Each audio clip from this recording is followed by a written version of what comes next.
The first thing she did in the house of Ryoma Tachibana was open the curtains. 11 caregivers had come before her in 8 months. Every one of them had learned the rules within an hour. Do not speak unless spoken to. Do not touch anything on the desk. Do not look at the wheelchair. And never, under any circumstance, open the curtains in the west room. Because the Oyabun of the Tachibana Gumi did not wish to see the garden his wife had planted before she died, and did not wish to be seen by anything at all. Tami Balogun walked in 40 minutes late, carrying a paper bag of fried plantain and a Bluetooth speaker, said, "It is like a tomb in here," and pulled every curtain in the room wide open, with a sound like a sail catching wind. The 2 men standing by the door reached under their jackets. Ryoma Tachibana, 41 years old, paralyzed from the chest down since a Tuesday in February, sat in his chair in the sudden brutal daylight and did not move, because he could not, and said in a voice that had made grown men resign from life, "Who let you in?" "Hoshino-san," she said cheerfully. "The old one. He has kind eyes and bad knees." "Uncle, why is your window closed in October? October is the only good month in this country." "Uncle, you are older than me. I am your employer."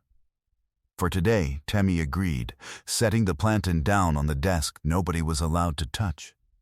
"Maybe we will see how you behave."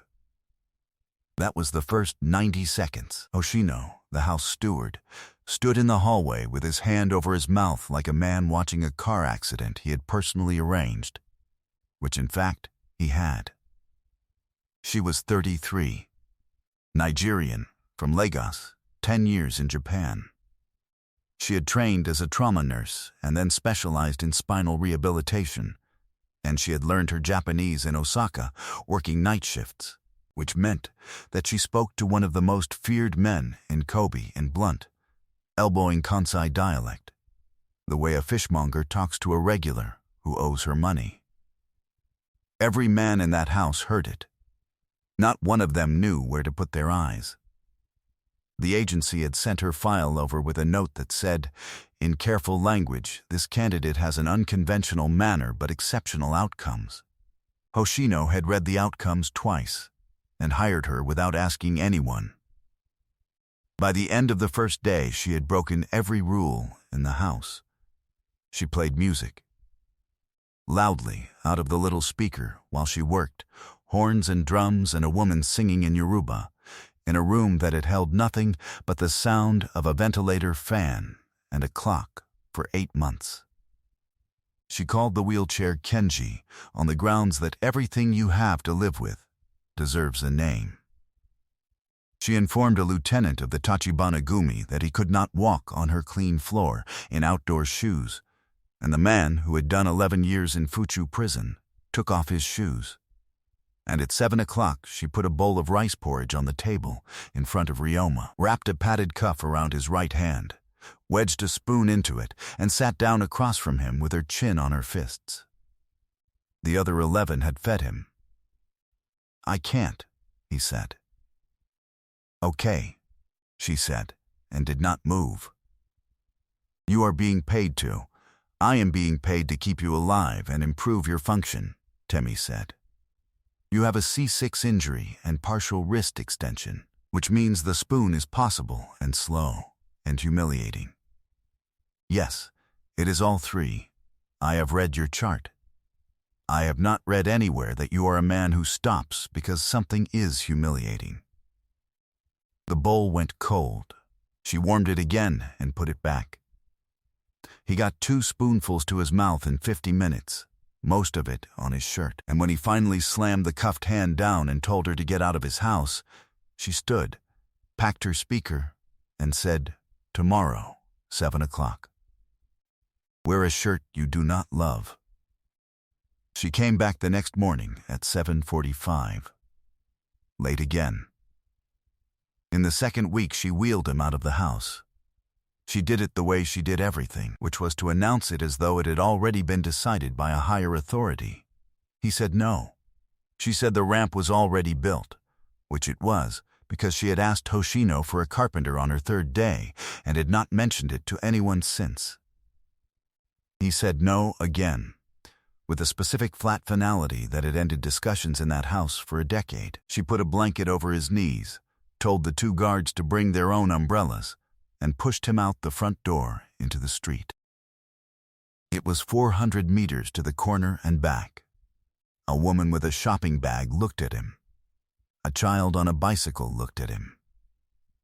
He had ordered men beaten for less, and he sat there in the October air with his jaw locked and his hands useless in his lap, and let them look, because the alternative was asking a foreigner in front of his own soldiers to take him home. When they got back, he did not speak to her for 2 days.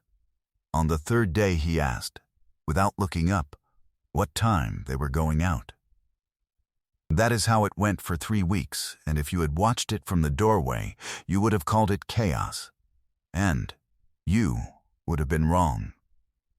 Because what nobody in that house saw, not the guards, not the underboss, not Ryoma himself, was the notebook. Temi kept it in her bag, and she wrote in it every night in the small room off the kitchen, and it was not a diary. It was columns. Time of every meal, and how much of it he moved himself. Blood pressure lying and sitting, because autonomic dysreflexia kills quiet men in quiet rooms.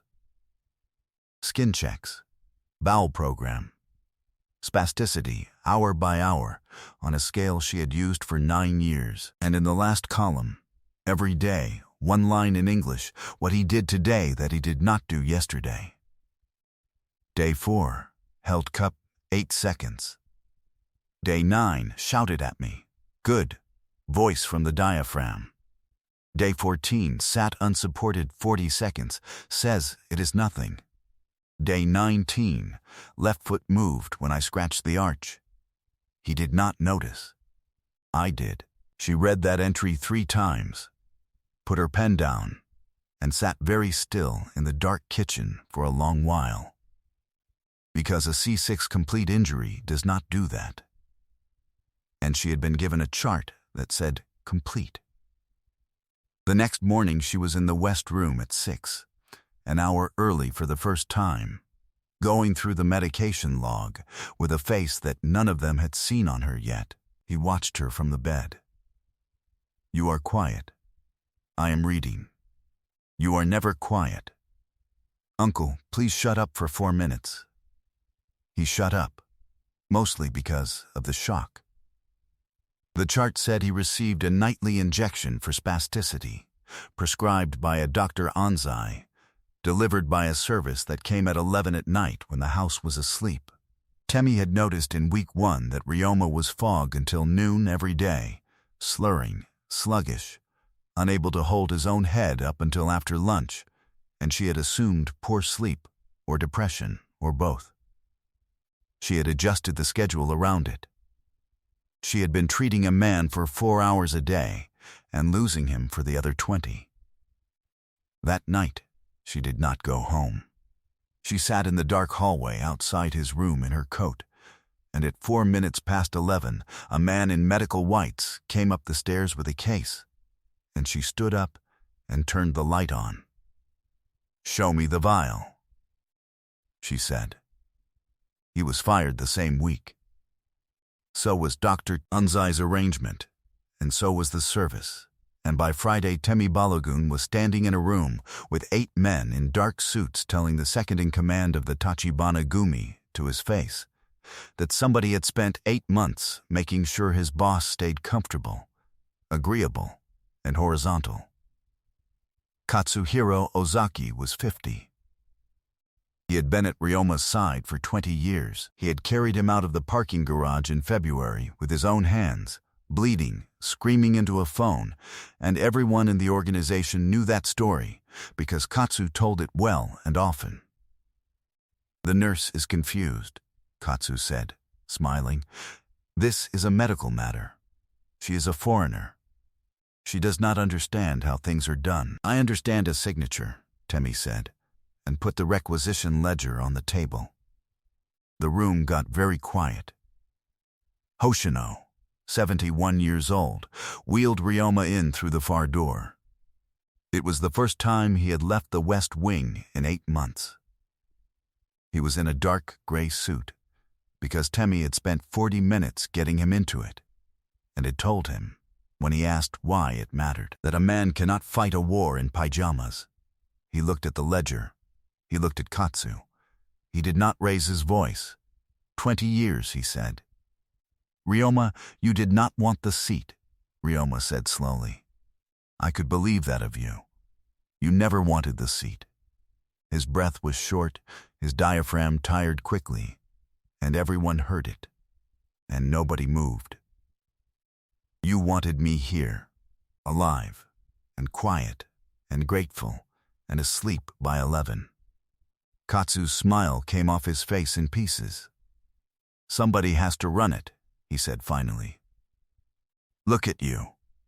Look at what you are. I did not do this to hurt you. I did it because there is no way back from that chair, and someone had to keep the family standing while you get out, Ryoma said. What happened to Katsuhiro Ozaki is not part of this story.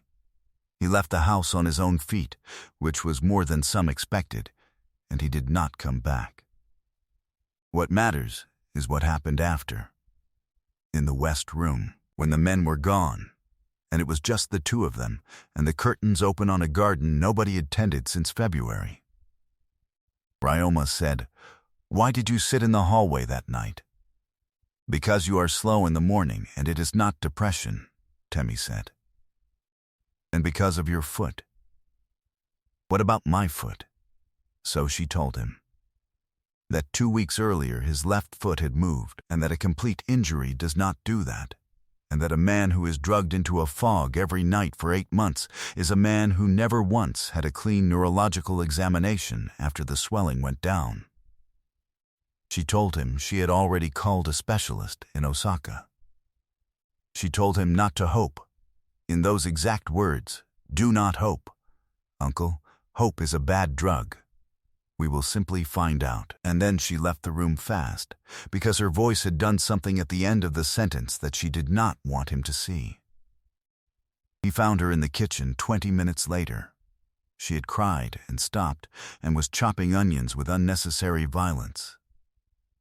You are not a chaotic person, he said. You have been lying to my entire household for a month. I am extremely chaotic, Tami said. I am late every day of my life. But no, I am not careless. There is a difference, and it took me 1 year and 1 brother to learn it. He waited. She put the knife down. Femi, she said. Older than me by 4 years. A truck came through a junction in Lagos in the rain, and after that he could not use his legs, and my family loved him very much. She said it evenly. They loved him so much that they carried him. They fed him. They lifted him. They kept the house very quiet, so he could rest.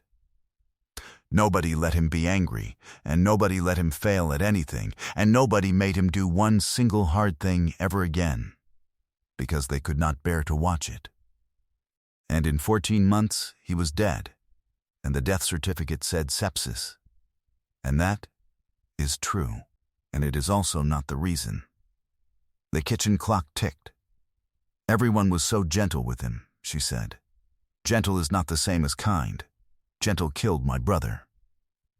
So I went and I learned this work, and I am loud, and I open the curtains, and I make grown men feed themselves and cry about it, and every family hates me for 6 weeks. She picked the knife back up.